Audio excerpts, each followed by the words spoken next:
की। जैसा कि आपको पता है, द सूत्र इन्वेस्टिगेटिव, इन डेप्थ और ऑथेंटिक खबरें आपके लिए लेकर आया है। तो इसी कड़ी में हम एक ऐसी इन्वेस्टिगेटिव और इन डेप्थ खबर लेकर आए हैं जो आपके लिए बेहद ज़रूरी है। मध्य प्रदेश में 2025 की पुलिस आरक्षक भर्ती के ऑनलाइन आवेदन 15 सितंबर से शुरू हो चुके हैं।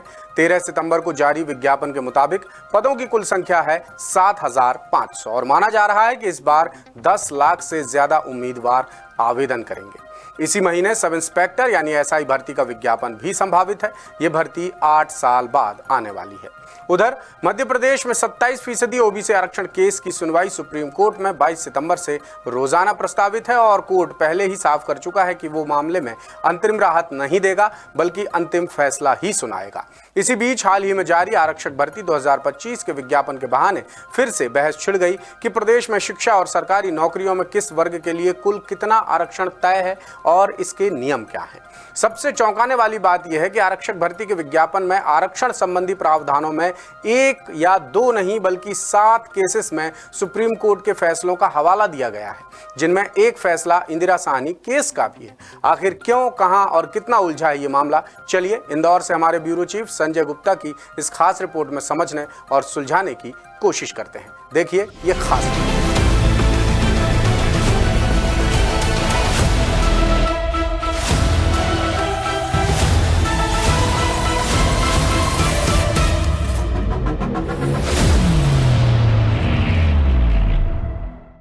मामले को गंभीरता से समझने के लिए सबसे पहले आपको देश में वर्गवार आरक्षण की मौजूदा स्थिति बताते हैं। आरक्षण नियमों के मुताबिक सामान्य तौर पर भारत में 2 तरह के आरक्षण हैं, वर्टिकल और हॉरिजॉन्टल, जिनमें वर्टिकल आरक्षण कैटेगरी वाइज होता है, जिसमें से बाद में पुरुष, महिला और दिव्यांग समेत बाकी कैटेगरी को हॉरिजॉन्टल में बांटा जाता है, जैसे अनारक्षित, एसटी, एससी, ओबीसी और ईडब्ल्यूएस, जिसे वर्टिकल आरक्षण कहते हैं। फिर इसमें से 35% पद महिलाओं के खाते में चले गए, जो हॉरिजॉन्टल आरक्षण हुआ।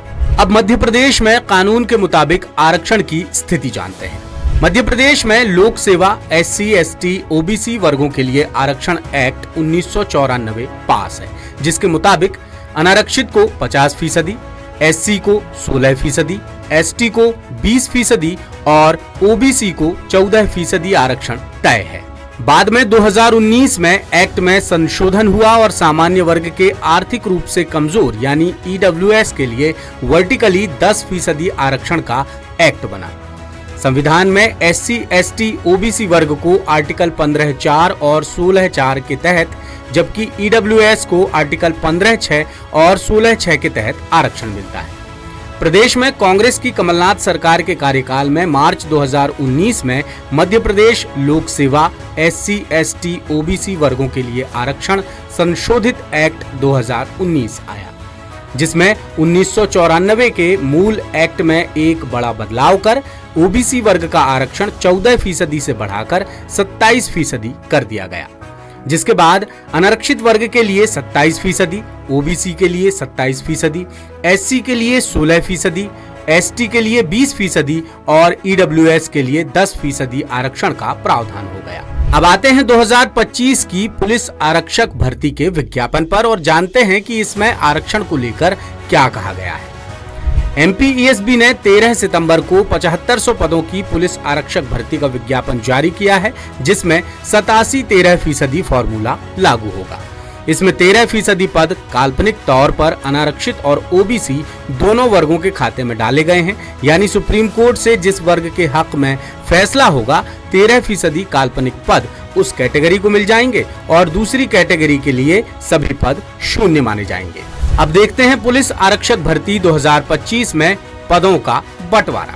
इसके मुताबिक 27% यूआर यानी अनारक्षित के लिए 2025 पद, 16% एससी के लिए 1200 पद, 20% एसटी के लिए 1500 पद, 27% ओबीसी के लिए 2025 पद और 10% ईडब्ल्यूएस के लिए 750 पद रखे गए हैं।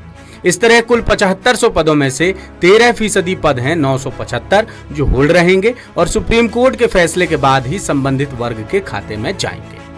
अब हॉरिजॉन्टल आरक्षण के तहत बांटे गए पदों का हिसाब देखें तो हर कैटेगरी में एक्स सर्विसमैन के लिए 10%, दिव्यांग HG के लिए 10% और महिलाओं के लिए 35% आरक्षण रखा गया है। दासूत्र की पड़ताल की कड़ी में 2025 के भर्ती विज्ञापन में 2 और अहम बातें भी सामने आई।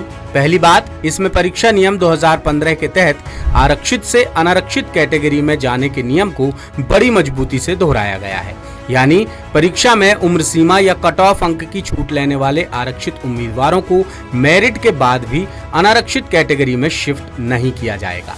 इसी मामले में MPPSC राज्य सेवा परीक्षा 2025 को हाई कोर्ट में चुनौती दी गई है, जिस पर फिलहाल सुनवाई चल रही है। हालांकि हाल ही में सुप्रीम कोर्ट भी फैसला दे चुका है कि परीक्षा में किसी भी तरह की छूट लेने पर आरक्षित वर्ग को अनारक्षित सीट नहीं मिलेगी। अब सबसे अहम बात पर नजर डालते हैं, यानी इंदिरा साहनी केस की बात करते हैं। मध्य प्रदेश पुलिस आरक्षक भर्ती के विज्ञापन के पेज 14, 15 और 16 में आरक्षण प्रावधानों का जिक्र किया गया है, जिसके पॉइंट 7 में आरक्षण के आधार पर सिलेक्शन का बेस सुप्रीम कोर्ट के कुछ फैसलों पर आधारित बताया गया है, जिनमें सबसे पहला फैसला इंदिरा साहनी केस से जुड़ा हुआ है। इंदिरा साहनी वर्सेस भारत सरकार केस 1992 आरक्षण की अधिकतम 50% सीमा तय करता है, जिसमें विशेष परिस्थितियों में ही आरक्षण की अधिकतम सीमा पार करने की बात कही गई है। दूसरा केस है अनिल गुप्ता वर्सेस उत्तर प्रदेश सरकार केस 1995। इसमें मेडिकल सीटों में आरक्षण की सीमा 35% होने का मुद्दा था, जिसमें सुप्रीम कोर्ट ने अनारक्षित वर्ग की अतिरिक्त सीट बढ़ाने का आदेश देकर समायोजित कराया था और इसमें भी इंदिरा साहनी केस का हवाला दिया गया था। तीसरा, रमेश राय वर्सेस भारत संघ एंड अदर केस 2010। इसमें चुनौती दी गई थी कि अगर आरक्षित उम्मीदवार अनारक्षित वर्ग में जाता है तब भी क्या वो आरक्षित वर्ग के उच्च पद को चुन सकता है, जिसे सुप्रीम कोर्ट ने उचित माना था। चौथा, राजेश कुमार डारिया वर्सेस राजस्थान लोक सेवा आयोग केस 2007।